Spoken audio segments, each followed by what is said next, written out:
Funding for Elwood City Limits is brought to you by Facebook, Facebook.com/Elwood City Limits, Twitter, @ECL Podcast, Tumblr, ElwoodCityLimits.tumblr.com, email, ElwoodCityLimits@gmail.com, and by contributions from listeners like you. literally at ElwoodCityLimits.libsyn.com. Thank you. Cha-ching, cha-ching, baby.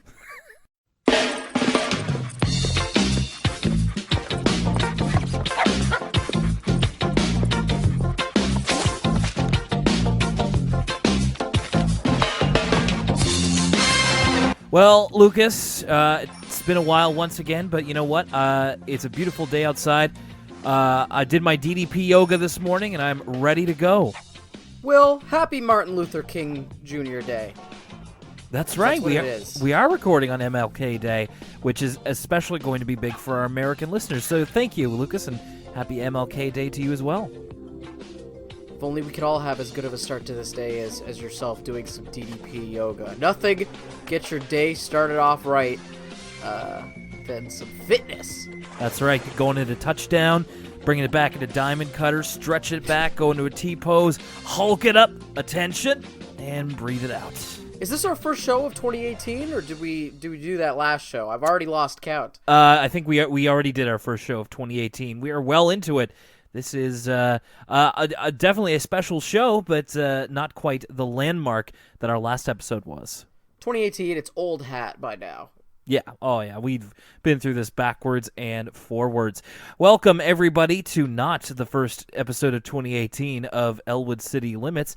My name's Will Young, and the other voice you hear there is my co-host, Lucas Mancini. Hello, hello. We've got a much look forward to episode to get to in just a moment.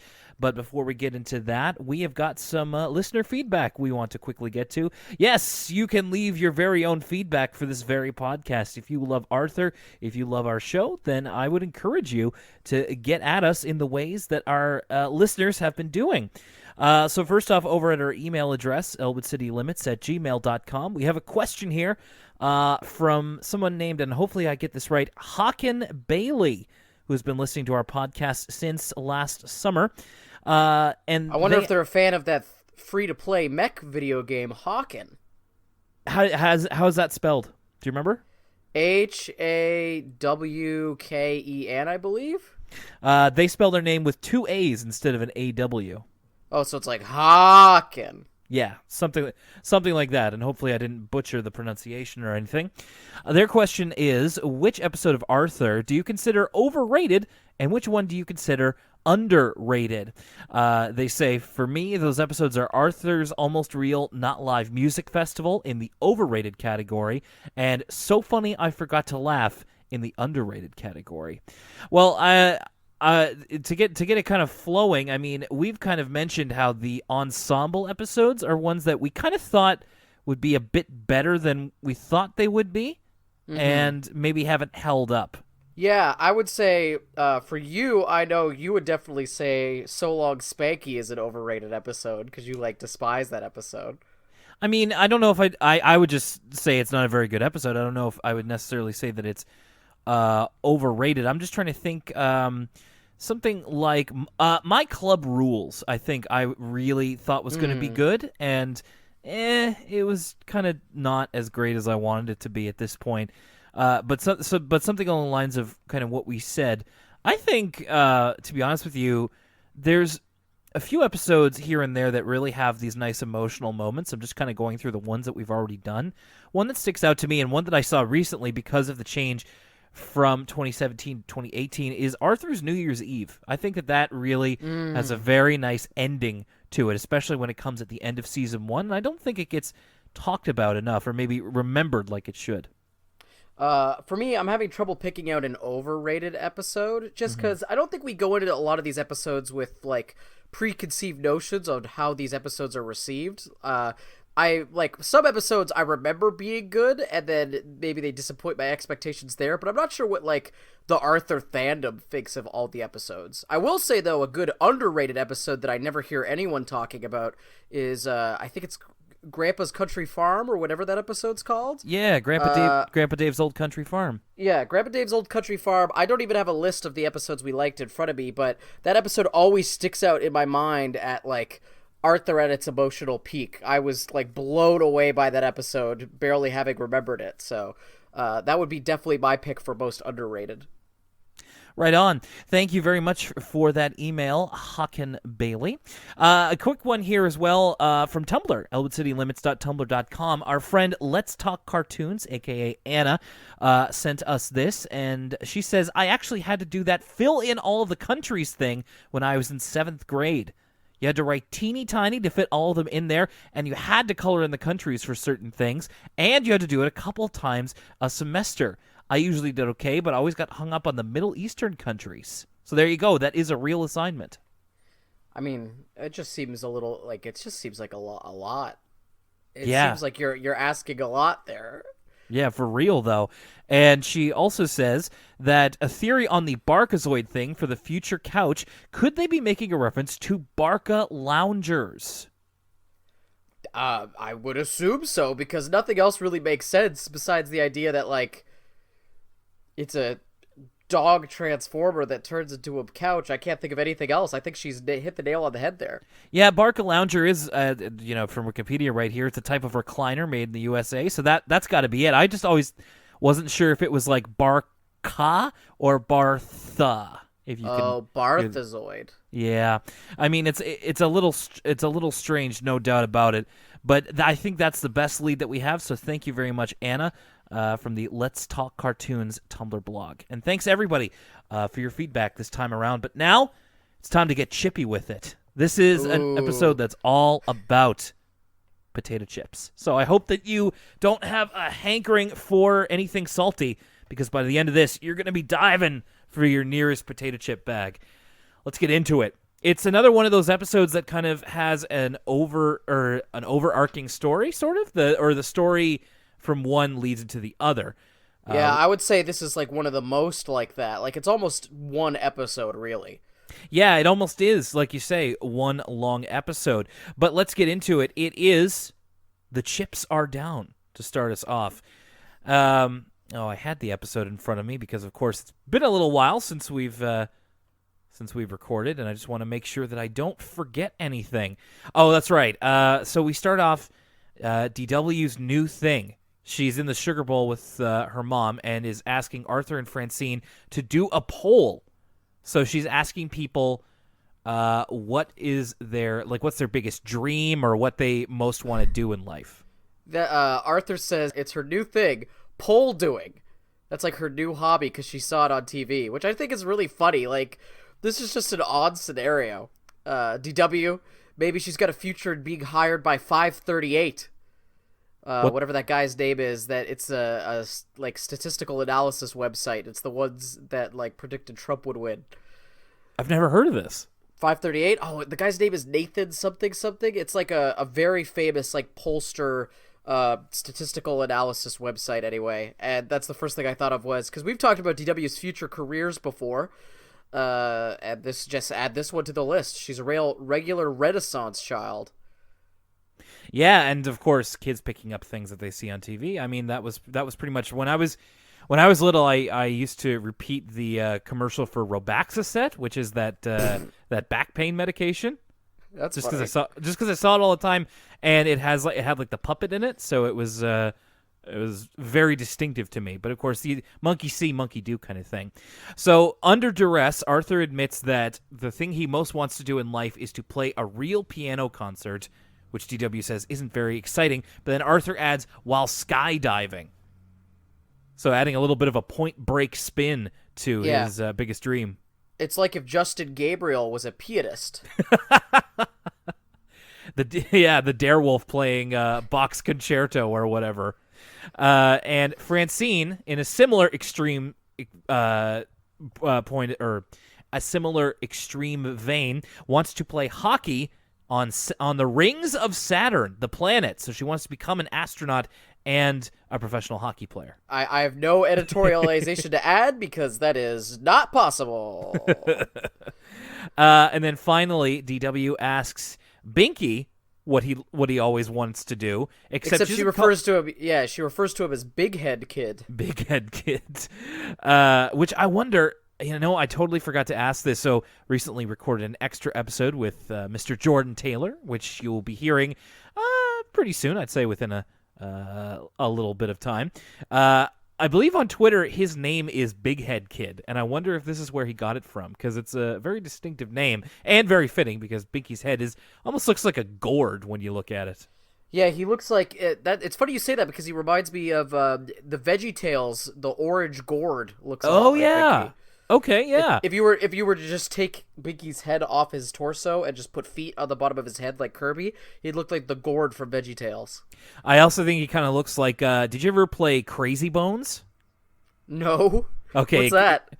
Oh man, this is really hard to explain. So what it basically was when I was a kid. It was essentially like marbles, if they branded it. I've never heard of this before. Gosh, how do I explain this? And I almost feel like I've talked about this before, and I feel like I've brought this up on another episode, but I couldn't remember what they were called.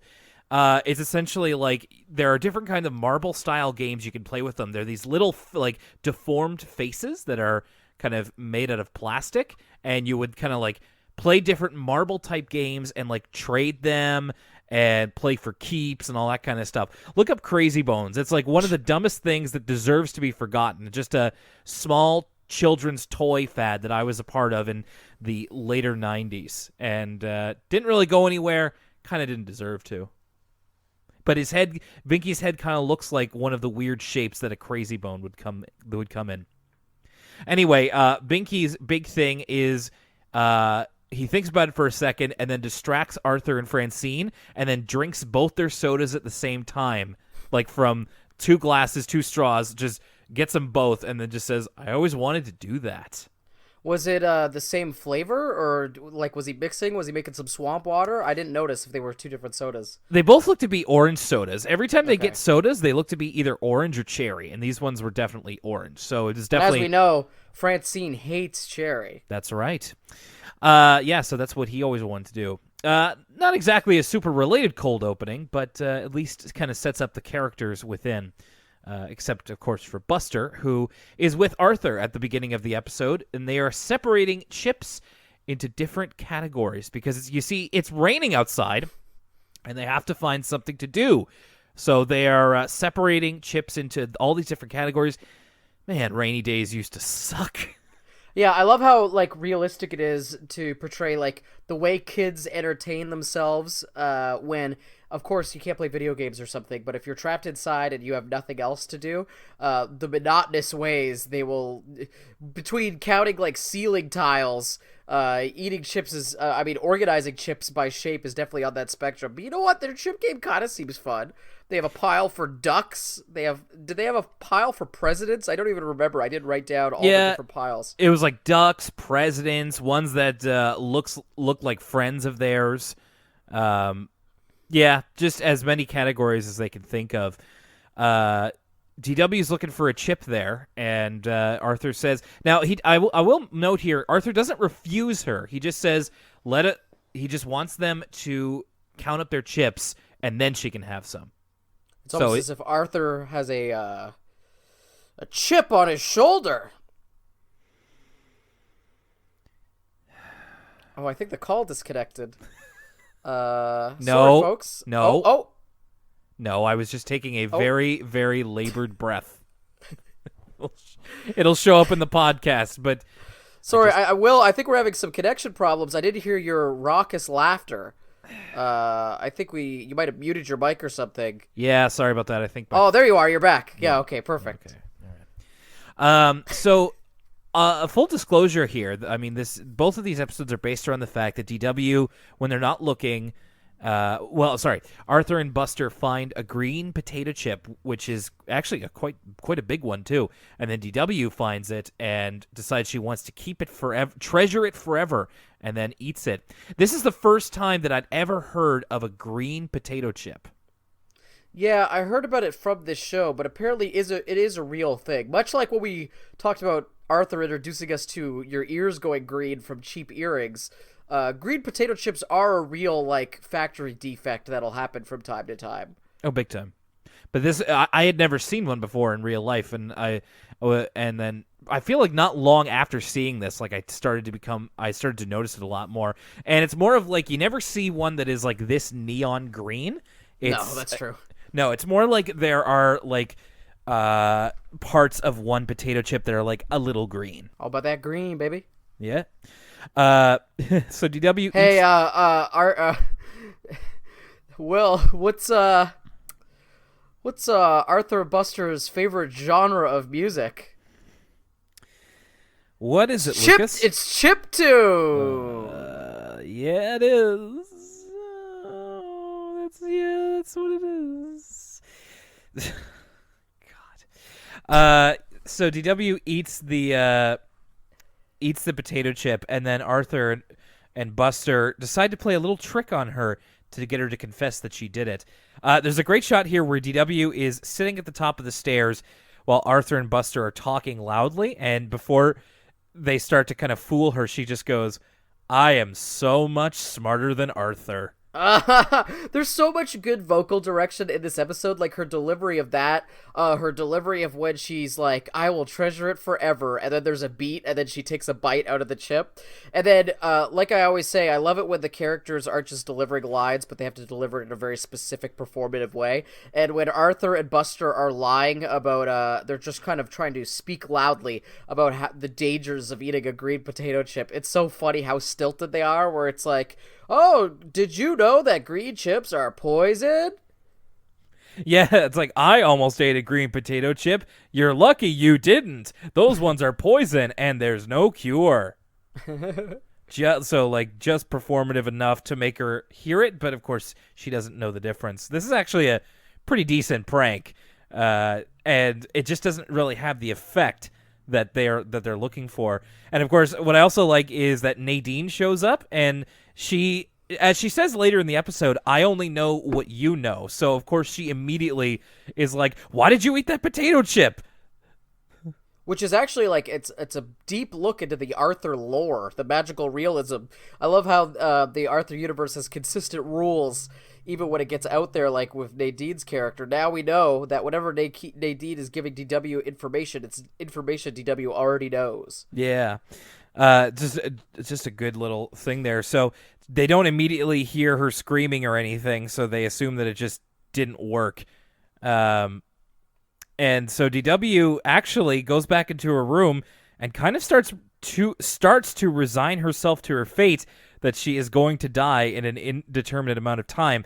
And I will say, as we get into this next scene, like, when I say die, like, we're not really dancing around it very much. So the next day, DW goes to the Tibble twins, who she feels are like some sort of authority that can tell her whether or not Arthur was lying. And yeah, I really like this detail because DW doesn't, props to DW, she doesn't actually just believe them like wholeheartedly. She tries to look for independent points of inquiry and to test her hypothesis that green chips are indeed poison. Like, she doesn't just blindly take what Arthur says. She's like, "Okay, let's figure this out. Let's talk to an expert." And of course that expert is the Tibble twins. Right, and of course not much that they know, but she goes to the playground the next day, and they say something to her, and she's obviously very distracted. And again, with the vocal direction, it's just like, it's like, "Hey, DW, you want to see?" It's like, "Look at this. Look at what we could do." She's like, "Yeah, right, sure. Listen, do you know anything about green potato chips?" And they're talking about Binky trying to swing over the bar on the swing set. They're like, "That kid's gonna swing over the bar," and she's like, "Yeah, sure, whatever." And she's like, "Let's get to something actually important, a matter of life and death." Sorry, one thing here that I just forgot about in the previous scene, when they don't immediately hear a response from DW with their trick, then they're just like, "Maybe she didn't eat it." And then Arthur's like, "Yeah, maybe Pal ate it." And there's a great close-up shot of Pal looking at the camera, and he just looks so offended that anyone would think that he would eat a chip. He just looks so mad. Pal really is like the like Jim face of this show whenever he's mentioned. It was a very good Jim face. So as soon as the Tibble twins say about green chips. Oh, you mean the poison ones? And DW does like, you know, on Desus and Marrow when like Marrow finds something really funny and he just does like the sink back into the chair, arms over his chest sort and he of just thing. kind of yells. He goes, ah, or he goes, yo, Yeah, exactly. yo. So DW does that, except she is far more forlorn. She just like does a dead man right back into the grass and is just kind of sitting there thinking. And Binky, like you say, they set up that Binky is trying to swing over the bar, and he kind of asks, he says, "Hey, Arthur's sister, are you all right?" So to each other, they are Big Head Kid and Arthur's sister. And he says, "What did you say about green potato chips?" And DW says, "They're poison." He's like, "What? I ate one last week." And of course, Binky immediately believes her. This episode's such a genius idea because it introduces the pairing of DW and Binky, which is not a pairing we've seen yet, and it's just so fun. Like because their biggest weakness as characters is that they're both kind of ignorant in their own way. Like DW is very gullible, and Binky's kind of simple-minded when faced with a lot of situations. So they're both quick to believe anything they're told. But I like their dynamic. I like the way they play off one another. Yeah, I mean, I was like, originally when I was watching this, I was going to complain about the setup for the situation. I'm just like, oh, DW gets tricked, and then, you know, all this, and it's just like, oh, then they're going to find out later that it actually wasn't what she thought it was. But I actually love where this goes, and we'll get into it, of course. But I agree with you. It's a great combination of characters that we wouldn't get necessarily. There's a part where Binky gets off the swing when he's in disbelief about green chips being poison, and the swing goes back, and I swear to you, it stays up in the air for like a good 5 seconds. So Binky really stronger than maybe he even knows what to do with. DW has a line when she's talking with Binky about he's kind of a bit more nonchalant about his impending quote-unquote death, and DW's trying to give it a bit more gravity, and like Binky's more of a carpe diem kind of guy. DW is more like a YOLO kind of gal, if that makes any sense. He's got more of a zen attitude towards it. I think so. But she says to Binky, she says, "Big Head Kid, this is like a tragedy. You've heard of death?" And like I said, like, we're not pulling any punches here. DW and Binky think they're going to die. I think what's funny about I think they're allowed to do that because we as the audience know they obviously are not. Otherwise, this episode would be a little bit harrowing for a young child. Big time. But yeah, you're right. It is like a very lighthearted tone, so you can kind of approach these things without messing anybody up too much. So the two of them, since they both have quote unquote like a limited amount of time, decide to do all of the things that they've ever wanted to do. They start off with like tying a kite to like I think it was like 5 spools of string, and just seeing how high it'll go. And of course, it goes so high they can't even see it anymore. And we get this nice little montage of the two of them just kind of doing all these fun things. Now, here's what I'm not certain about. The things they kind of do seem to be spanning all kinds of seasons. It looks like it's taking place over like the course of the year. Because in one of them, they've got their like rain jackets on and they're like skipping stones or something. Then they have their bathing suits on and they're going to swim in the lake. Then they're carving a jack-o'-lantern. Then they're in the snow. So like, was this just over the course of a calendar year they did all these things? No, because so I think it's just a visual joke because immediately afterwards, DW goes, "You'd be surprised what you could get done in one day when you're gonna die." So I think it's just like a visual joke that they were doing all these things in one day by some sort of magic or something. Yeah, get that. In quick succession. I also like in the next scene immediately afterwards, DW's wearing a birthday party hat and watching Christmas shows. And this is where we figure out the date of when this episode takes place because Arthur goes, "You're watching Christmas videos in May?" And she's just like, "I want to make sure I see them," sort of thing. Yeah, I guess that I kind of missed that. I missed that gag a little bit because I was just like, "How is this taking place?" But again, kind of bending the laws of reality with a little bit of that magical realism. Yeah, DW watching the Mary Moo Cow Christmas special on video. We get into I'm gonna say one of my personal kind of favorite scenes, like extended scenes, character-wise in Arthur so far. Binky is in school, and he asks Brain he gives Brain a list of things he's always wanted to do, and just wants to make sure that they are actually doable. Yeah, I just want to set the scene with this. Like, this whole scenario is very Max Keeble's Big Move. Like, this is like the film Max Keeble's Big Move condensed to, like, maybe a minute or two. Max Keeble's Big Move. I haven't thought about that in a long time. So Mr. Ratburn asked Binky if he can give an answer to a question they had for homework. And I wrote this down as Binky sees through the Matrix, because he stands up and he says, Mr. Ratburn, I almost did my homework. Then I thought about it. What's the point? Will doing all this homework really help me? And of course, this is breaking the brains of not just everybody else in the class, but like Mr. Ratburn, who is just he almost sends Mr. Ratburn to the shadow realm, essentially. Like, gives a little bit of that Yami mind crush. Yeah, he's been ethered. Yeah. We just kind of cut away. We'll get back to Binky's scene in a second. They're discussing careers at DW's preschool. And she says, "Is there a career that I can succeed in, say, by next year? I don't want to limit myself to something." And she also says, "I don't want to just sit here watching the Tibble twins eat paper paste." And of course, the Tibble twins are literally eating glue. Predictable out of 10. Of course, the Tibble twins eat glue. So let's get back to Binky here, because his kind of Neo moment continues on. He's in Principal Haney's office. There's a visual joke in here that's like a Simpsons joke. It's so well executed and it's subtle, but I found it hilarious. Yeah, go on. You continue. I'll point it out when we get to it. Sure thing. So Mr. Haney is just like, "So Mr. Ratburn tells me that you didn't do your homework, Binky."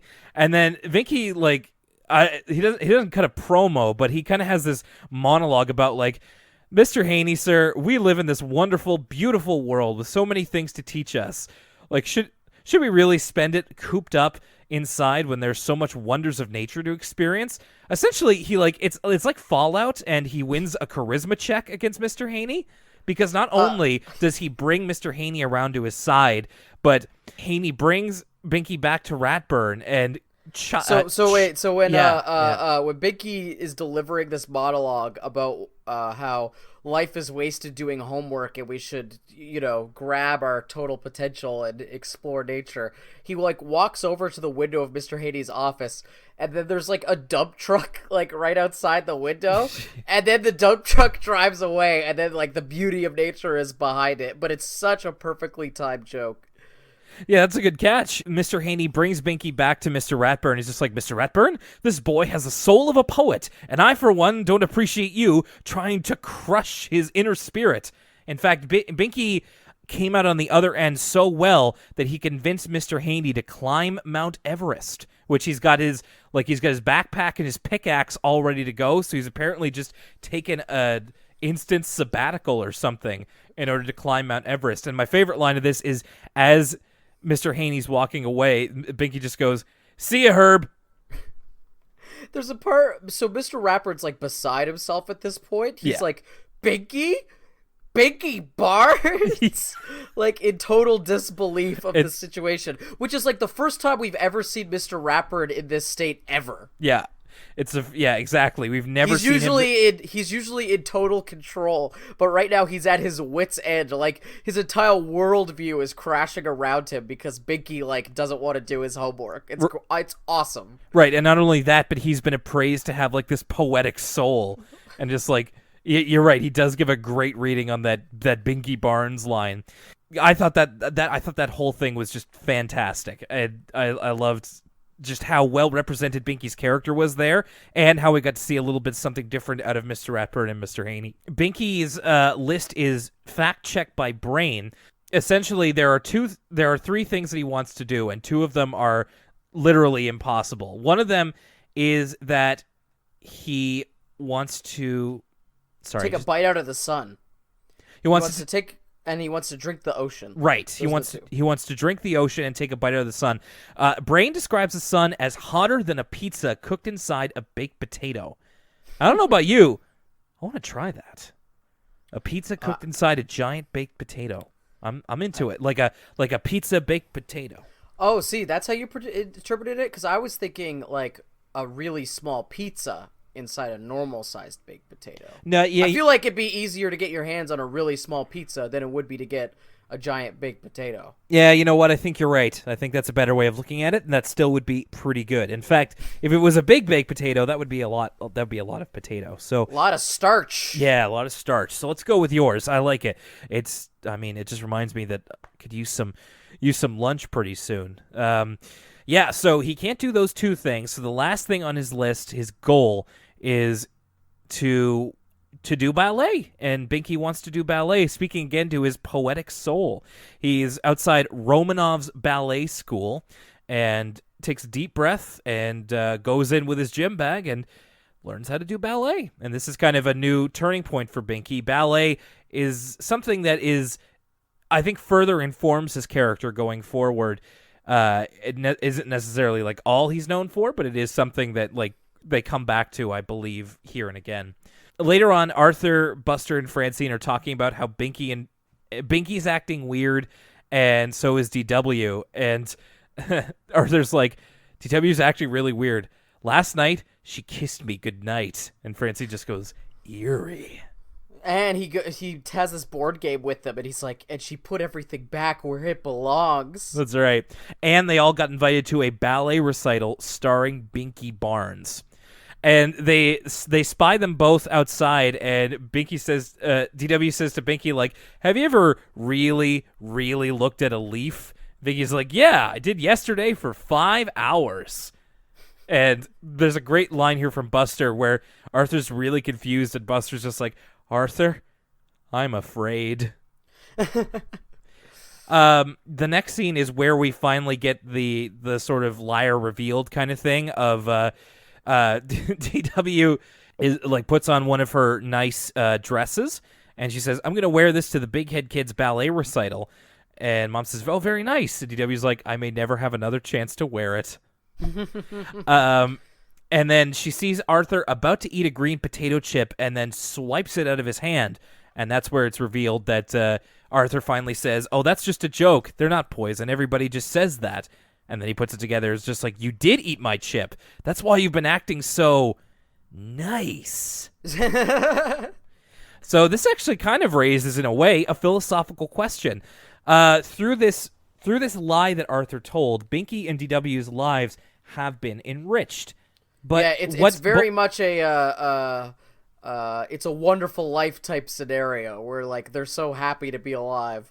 But it also raises the question, like, what's better, enlightenment based on a lie or the truth as it is?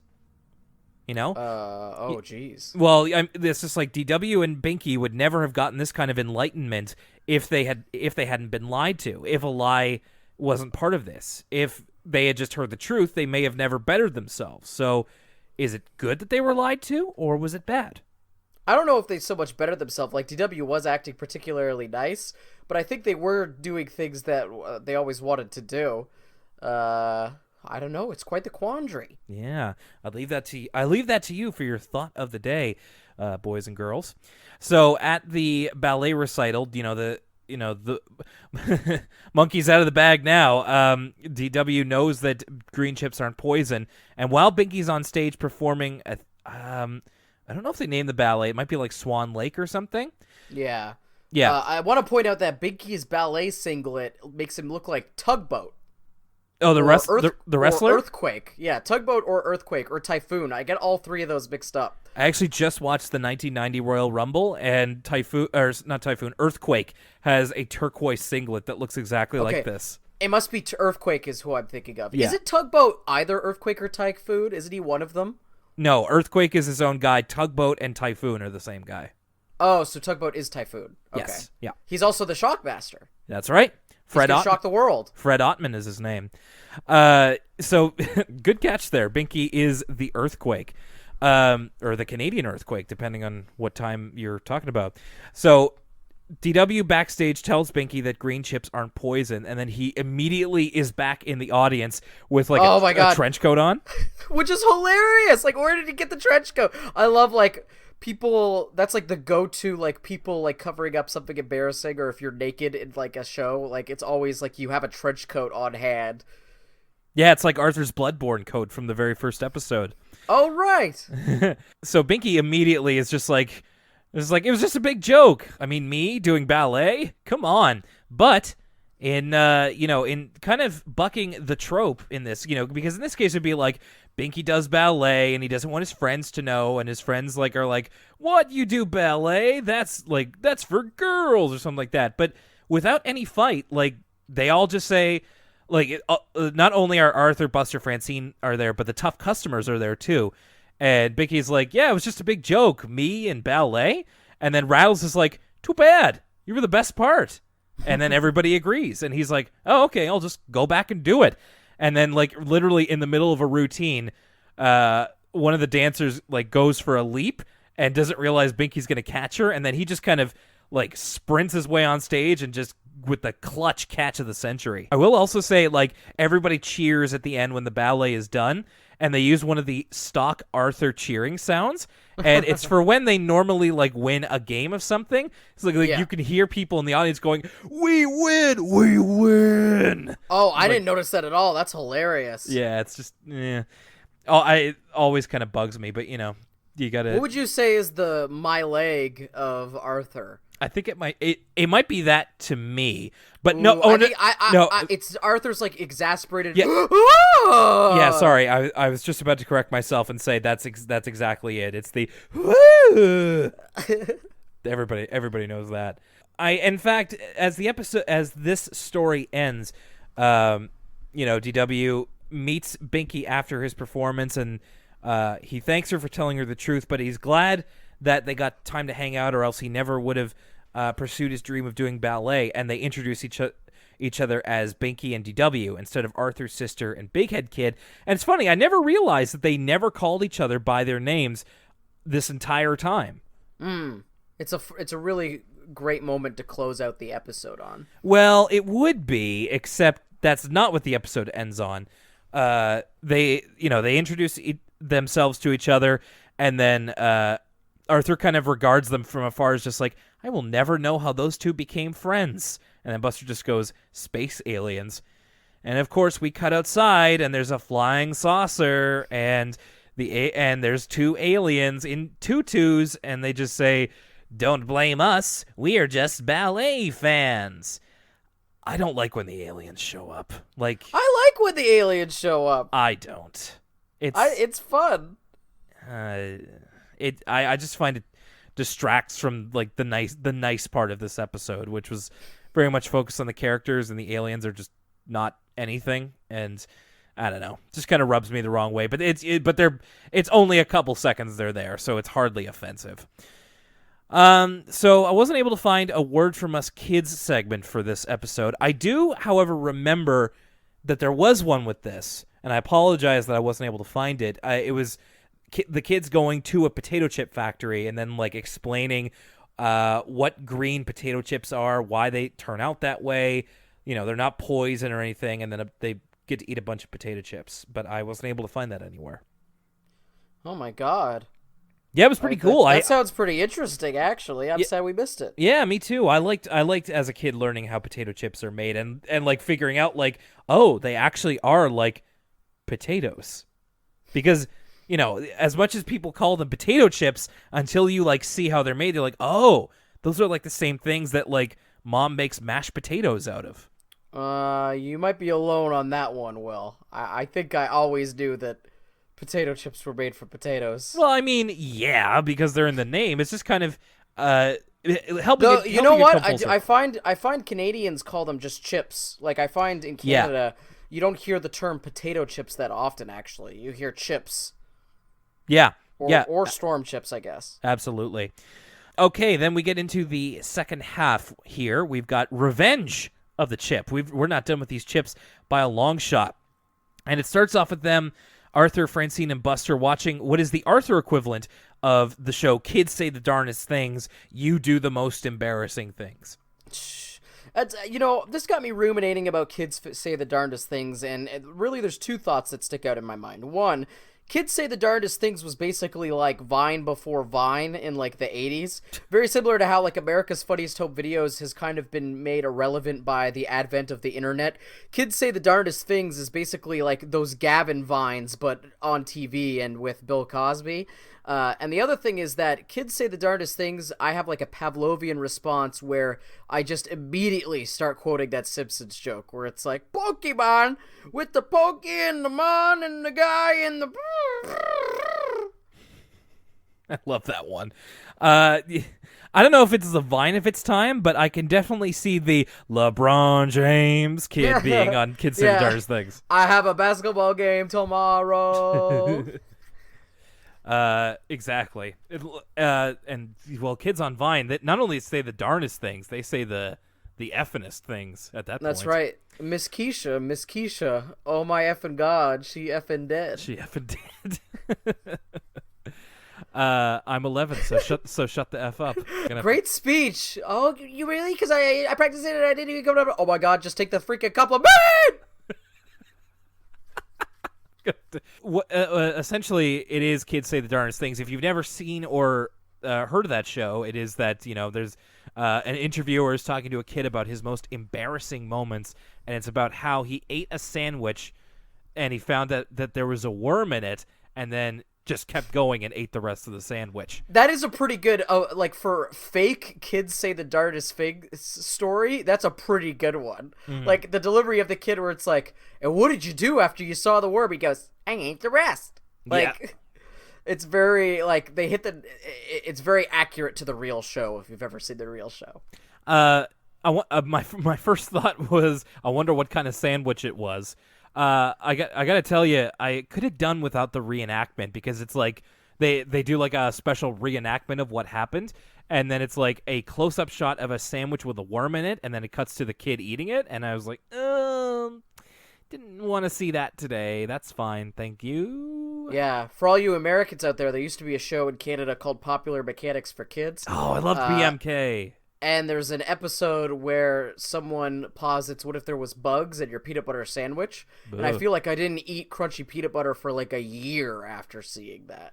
That's how I found out that drinking pee in a survival situation is not a good thing to do.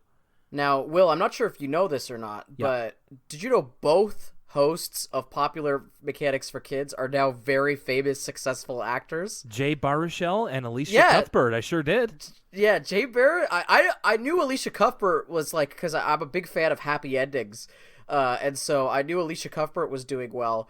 But I didn't realize it was Jay Baruchel like on PMK until I was watching some clips on YouTube the other day. That's crazy. He was the first host. I remember I started watching because, like, when it was on, I didn't think that I would actually like Popular Mechanics for Kids until I actually watched it, and I was like, oh, I actually like this a lot. And so I started watching when the second host was on there. His name was Tyler Kite. Oh, whatever happened to Tyler, we'll never know. Yeah, I'm not quite sure. Although Wikipedia tells me he was on the Canadian drama Instant Star. Yeah, but there's levels, and that's not being Jack Bauer's daughter on 24, you feel me? No, certainly not. Or being in the Seth Rogen, James Franco, Evan Goldberg inner circle. True. So yeah, PMK. Thank you for bringing that up. I haven't thought about that in a while. I was watching the episode the other day where they meet the Montreal Expos. Oh, yeah? It is very, very good. I remember there was one where Tyler learned how to break dance. And also sounds very good. Yeah, big time. And yeah, there was a couple of other ones like where Alicia learned about like sleepwalking. There was another one where like they put her into a song, and I remember it went, "I'm Alicia, okay?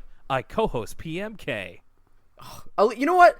Alicia Cuthbert, talk about underrated things. Alicia Cuthbert's so underrated. I don't know if you've seen Happy Endings, Will, but nobody watched it. It was the sitcom that was on for 3 seasons, and it is like the most underrated sitcom ever, in my opinion. Like, she's hilarious on that show.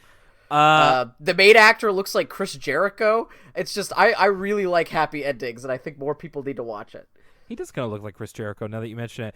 I did watch I want to say like 2 seasons of Happy Endings when it was on Netflix. It's okay. It's all right.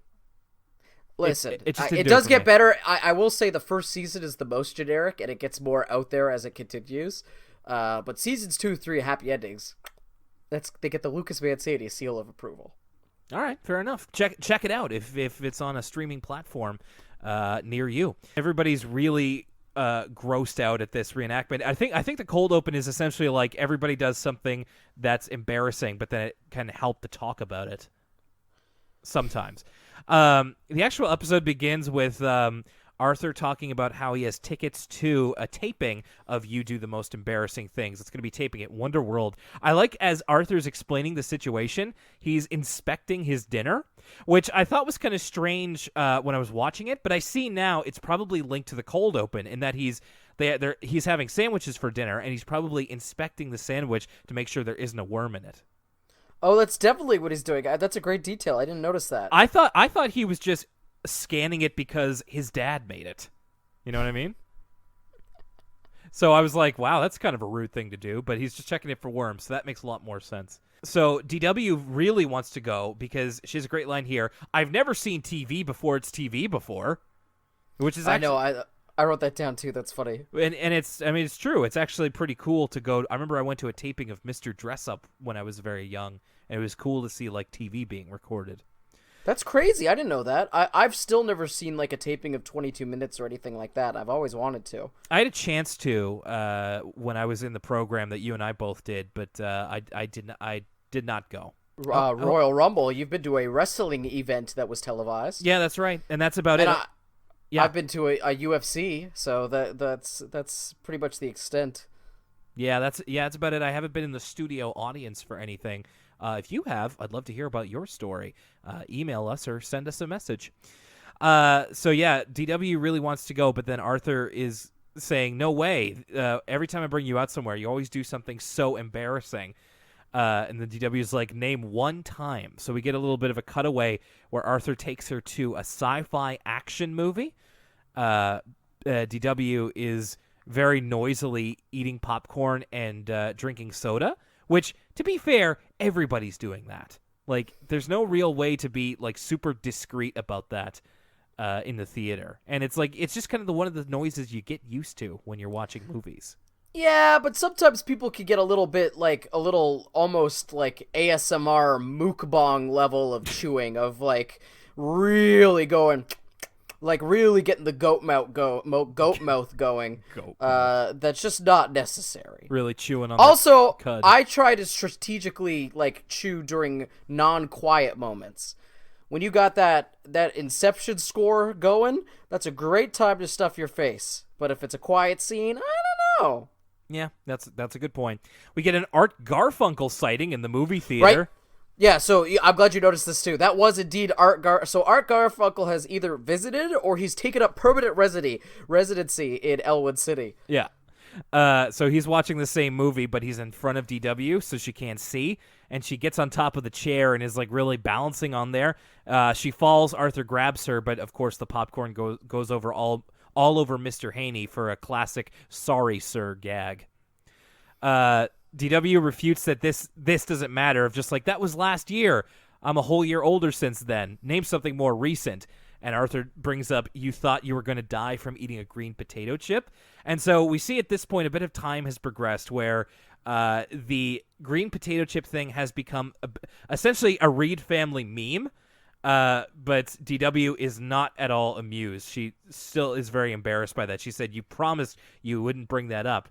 And I like how Mom and Dad are both laughing. At one point, Dad is like clearly like through his laughter, is just like, Arthur, don't tease DW. Like they just, I mean, it is pretty funny. Yeah, that's and it's totally believable. That's totally something that I can imagine parents like really laughing over. You know, just embarrassing thing that their kid did. That is just the funniest thing ever. So Arthur says that if DW can prove that she can be mature, then he will bring her to the taping. So when they go to the library the next day, DW wheels in this very noisy wagon that she brings with her, and it's like it disturbs everybody. And Arthur just turns around and is like, "Well, DW, you're failing so far." Arthur, like in the first episode, Arthur's like a straight up antagonist. Yeah. But I really, really enjoyed Arthur in this episode because he's not so much being antagonistic as he is being like, he's actually fairly reasonable. Like his logic, he doesn't straight up say DW can't come. He gives her the opportunity to prove herself. And so I think he's just acting pretty realistic. Like, that would be very, very disruptive to bring a squeaky wagon into a library. Big time. So DW is on the hunt for a book that can help her be more mature, and it's during that wonderful time of childhood where the bigger the book is, the smarter it is. And of course, she finds. Oh, I love this gag. I love this gag so much. She finds the biggest book in the library, which we later find out is just a large like coffee table sized tome that just says macroeconomics. And we get a little gag where DW is wheeling it out of the library. Essentially, she asks Arthur, like, what does it say? Arthur's like, macroeconomics. DW is like, I love that. What is it again?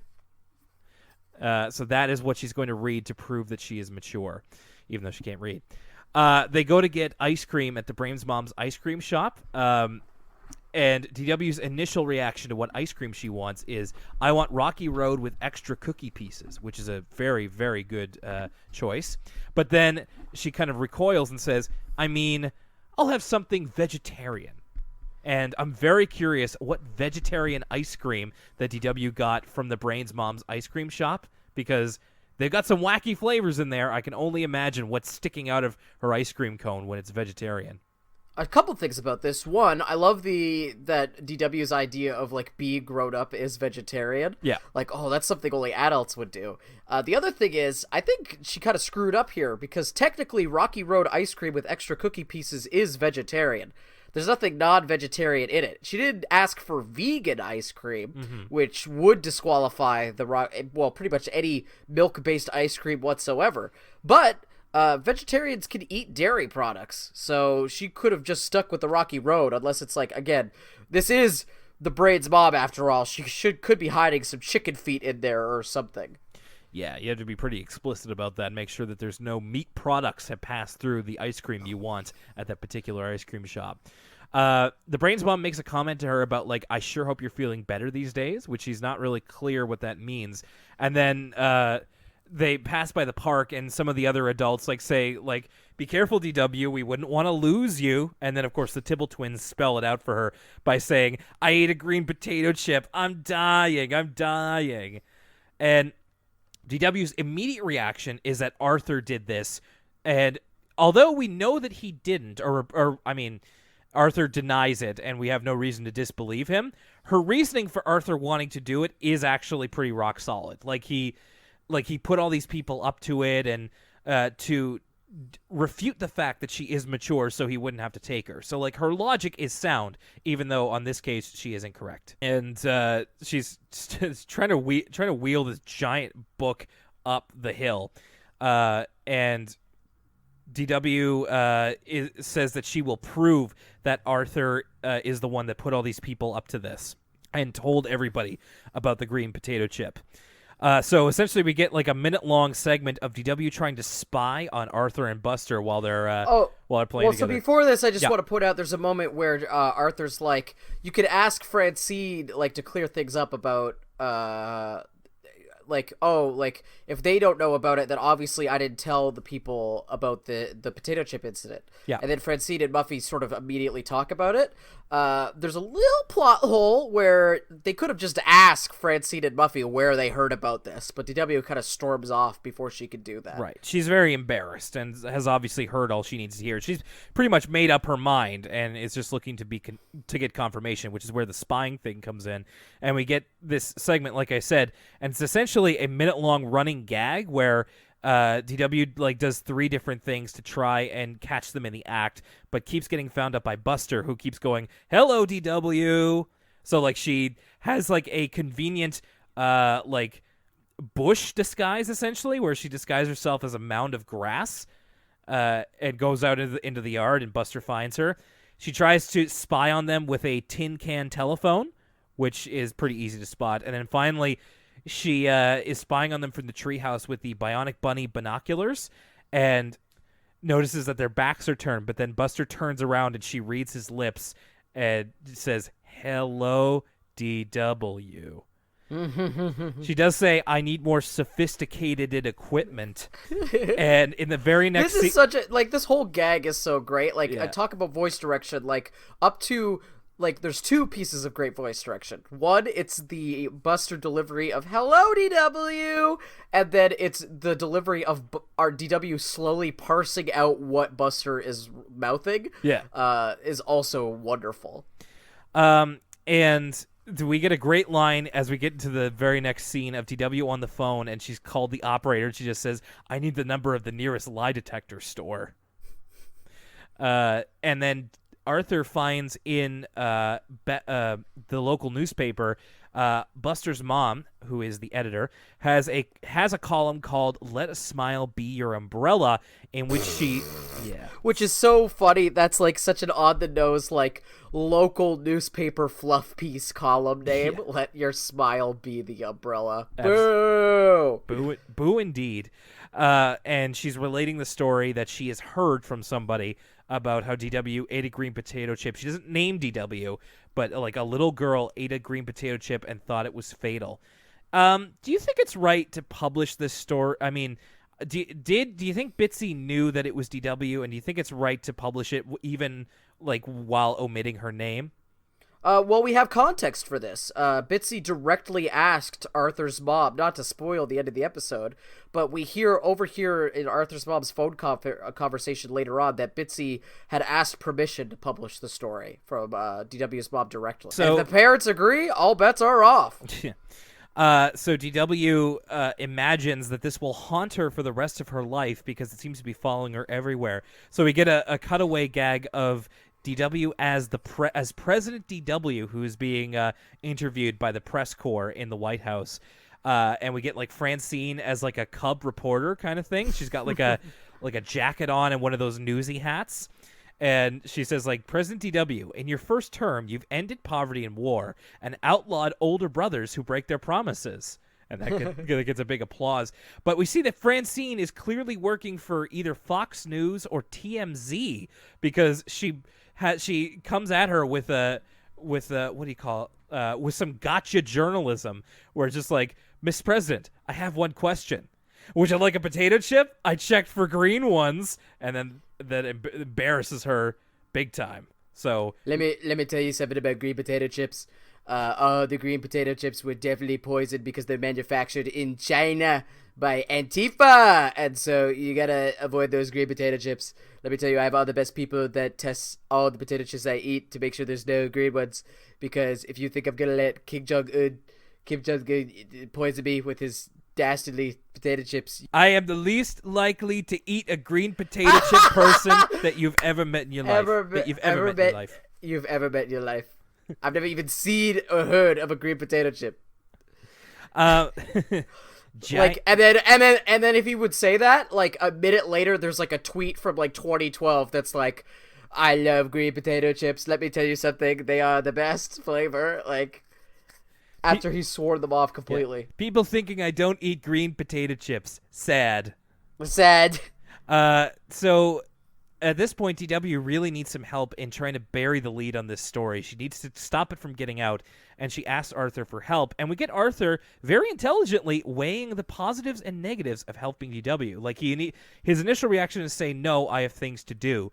But then he has two thought bubbles. One is if he says no, and DW is just running, screaming and crying around him to no end, and then saying, "Okay, I'll help you," and then they're both happy. So then he's like, "All right, DW, I'll help you."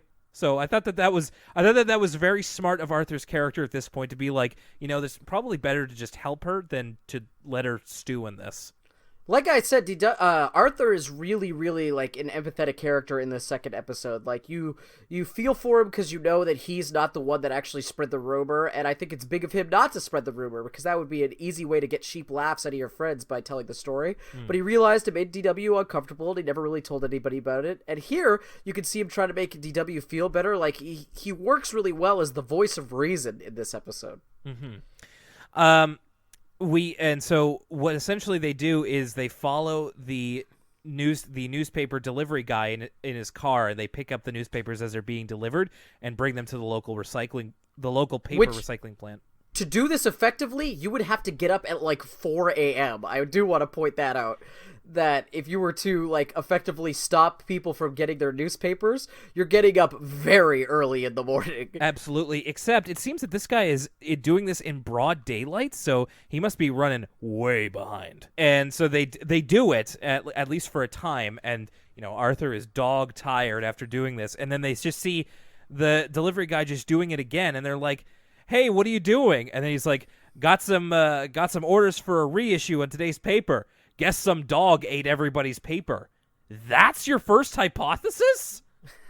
Well, a couple things. I love the delivery boy's voice. Yeah. I feel like it's a voice we haven't heard before. Either that or it's an actor we know doing an affectation that we haven't heard. He almost sounds like he's from Chicago. I thought that was a fun touch. And you're right. His hypothesis is that some dog ate all of them. Yeah. Like, not only did he not see the kids with the giant shopping cart, yards behind him, but like, come on. But I guess that's all he's got. So essentially they see that this is a useless plan, and D.W. just commits to her life being ruined forever, and is still thinking that Arthur did it. She says, just like the time that you stole my Snowball and my Crazy Bus CD. And Arthur says, Mom and Dad took that CD, to which D.W. says, so you finally admit you took my Snowball. Another great touch.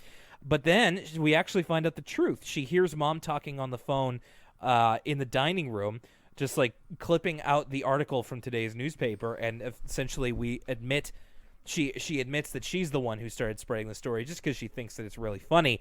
And we get a little thing here where D.W. is so shocked at what her mom is doing that Mom's head briefly turns into the Rolling Stones logo. Like it's a giant set of lips. It's just like, because she's talking so much, she's gabbing about D.W.'s embarrassing thing that she's like telling everybody, and she's becoming a giant mouth. But the first thing I was like, oh yeah, that's the Rolling Stones logo. Or like the opening of the Rocky Horror Picture Show. Right, yeah, science fiction double feature. That's what Mom's all about. So D.W. confronts her about that, and Mom, at least to her immediate credit, is just like immediately apologizes and says that she won't spread that story around again. And Arthur, to help her feel better, invites her to the taping of You Do the Most Embarrassing Things. There's a funny visual part to this, because when D.W. kind of resigns herself to being embarrassed forever, she puts on a football helmet to kind of like hide her face. And in the line for You Do the Most Embarrassing Things, she's still got the football helmet on. And when Arthur asks her about it, she says, I just have to lay low until college. She goes, I'm just so miserable. Everyone's laughing at me. Yeah, she does say that. And Buster kind of tries to calm her down, or at least help her out a little bit in the line. She says, one time my mom called me Boo Boo in front of everybody, which I guess is his nickname, which is interesting. And then everybody called me that, and then they just forgot about it. And then Muffy says, hi, Boo Boo, and he grabs the football helmet, puts it on. So there you go. Buster's nickname, Boo Boo. Wouldn't have guessed that. Did you notice in the line for the show, we see Buster's big brother, Mike? No! My goodness, from Art Garfunkel to Mike, there's all kinds of background Easter eggs in this episode. That's right. So it turns out that Mom is in the line for the show as well, and D.W. hears her telling the story again to Mrs. McGrady, and she's very distraught by this and runs away. She runs out to like the local pier, which I guess is right next to Wonderworld, and she actually happens to run into Binky. It looks like the pier that's in Requiem for a Dream. I don't know. Maybe I just have like a Pavlovian response where every time I see a pier, I think of what's her name? Jennifer Connelly in either Requiem for a Dream or Jennifer Connelly in The Dark City. Both of those movies have like a scene shot in what looks like the exact same pier. Yeah. And so I think about that every time I see a pier in anything. I think it's just because I really like Jennifer Connelly. But that was my first thought when I saw this little set. So D.W. runs into Binky, who's doing some ballet stretches, and he says, you okay, sir? And D.W. turns around, and she says, oh, Binky. And he goes, D.W., I thought you were a real football player in a dress. This is really funny. DW is very upset at this point. She says she says it's something along the lines of, "What do you do when someone's doing something you don't like?" And Binky says, "I always just stare at people and they stop doing whatever they're doing." Which is pretty great. Mom finds DW and apologizes to her, and and DW is pretty hurt because she said she wouldn't tell anybody after this. So. Yeah, DW makes a great point. She says, just because I'm a kid and you're an adult, you think you don't have to keep a promise. And that's essentially what Arthur's mom did. I thought this was a really realistic portrayal of how this scenario would play out, because Arthur's mom, though she's considerate of DW's feelings, like, she probably wouldn't care that much and still thought the story was worth telling. So I think this was like a really nuanced portrayal of these events. Mm-hmm. I agree, and it's kind of a situation where DW is actually kind of in the right. Mom promised that she wouldn't tell, and then she caught her in that maybe not lie, but going back on her promise, and she's right to be upset. And so they try to come to a compromise of like how they can address the situation when people ask about it. TW's initial idea I thought was really funny. She just says the newspaper lied, but then Mom decides I don't want to talk about it because I want to respect my daughter's feelings. So they make up. It's a little quick and all that, but they eventually make up and decide to go watch the show. And the person being featured on You Do the Most Embarrassing Things is someone who ate a green potato chip and thought it was deadly. DW gets ready to put the football helmet back on because they think they're going to call her up, but actually it's Binky. He's there to tell about his embarrassing story. And he even says, "I thought I was going to die." And everybody in the audience starts laughing, and he gives them a great, like, mean mug, and they all just, like, go silent. It's really funny. And then the episode ends with Binky and the Bully Ballet doing a reenactment of Binky eating a green potato chip. And, man, it's all of the tough customers, like every single one that we've seen to this point, in different costumes doing ballet.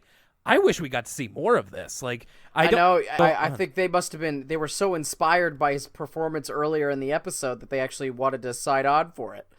Yeah, and so I just think it's really cool. I don't think it ever comes back, but it would be cool if the Bully Ballet were a thing. Like, if we called them that instead of the Tough Customers, that became their stable name.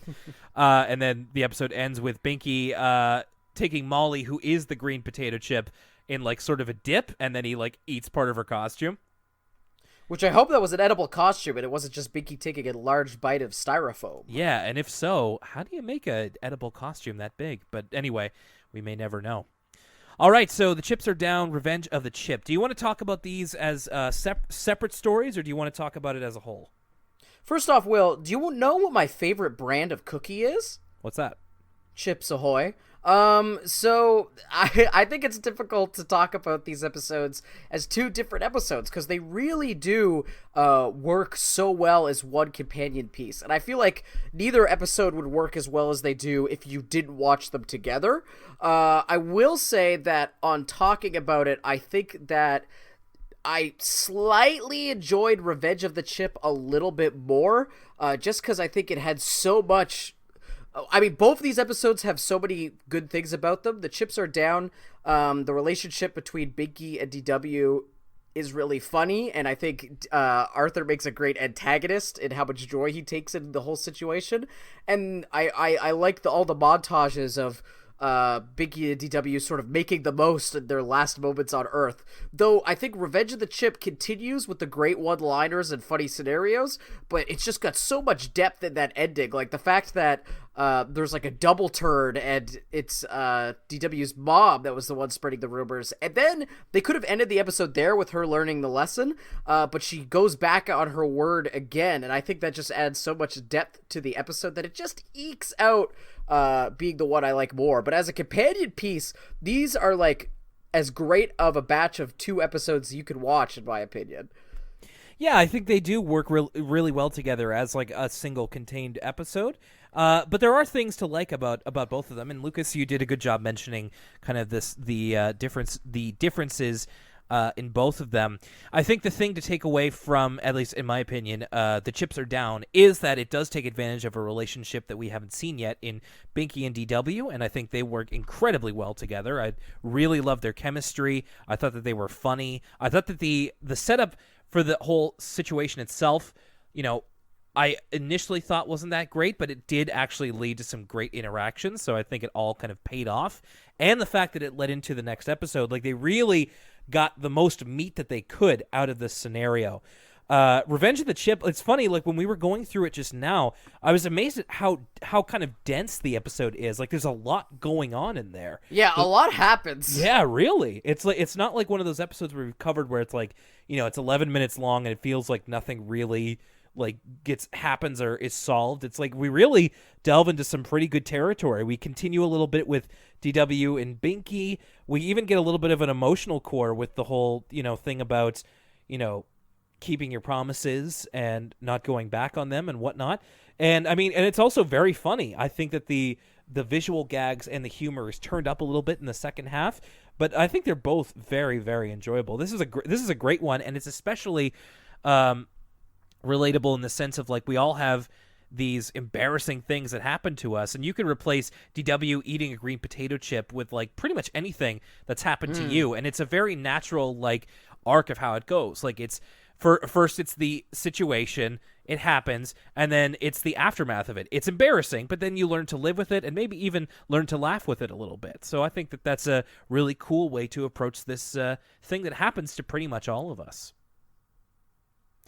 All right, so what my before we go, Will. Yes. My favorite Disney 80s animated cartoon, Chip and Dale Rescue Rangers. Chip and Dale Rescue Rangers, trying not to let you get a laugh from that.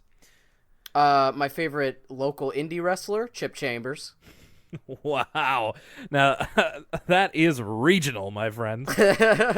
All right, so it is the end of an episode of Elwood City Limits. Glad to be back once again. We continue on in Season 3. If you've got any thoughts about the episodes that we've been covering, if you've just discovered the podcast and want to give us a shout, if you want to boost us up on social media, raise that clout score, here's how you can do that for us. On Facebook. If anybody's been watching Pop Team Epic, please send an email about what you think of Pop Team Epic. I've been dying to talk to anybody about it. So if there's any crossover of Arthur fans and people who have been watching Pop Team Epic, please give me a ring. That show is a trip. I'm only vaguely aware of it, but I'm sorry, I don't have any opinions on it right now. So Facebook.com/Elwood City Limits. Thank you, everybody. We recently passed 100 likes over there. We really appreciate it. On Twitter, follow us at ECL Podcast. And we did get a lovely shout out this week on Twitter. We really appreciate when anybody does that. Also, speaking of which, thank you, Lucas, for tagging me on Twitter in this post about Arthur's Absolutely Fun Day for the Game Boy Color, music by Tommy Tallarico. Oh my goodness, I forgot to talk about that. That Tommy Tallarico did the music for that. Are you able to play, is a clip of it exist? Are you able to put that right here on the podcast? I will see what I can do. I'll have to try and hunt it down. I actually haven't looked that further into it, but I need to retweet it big time.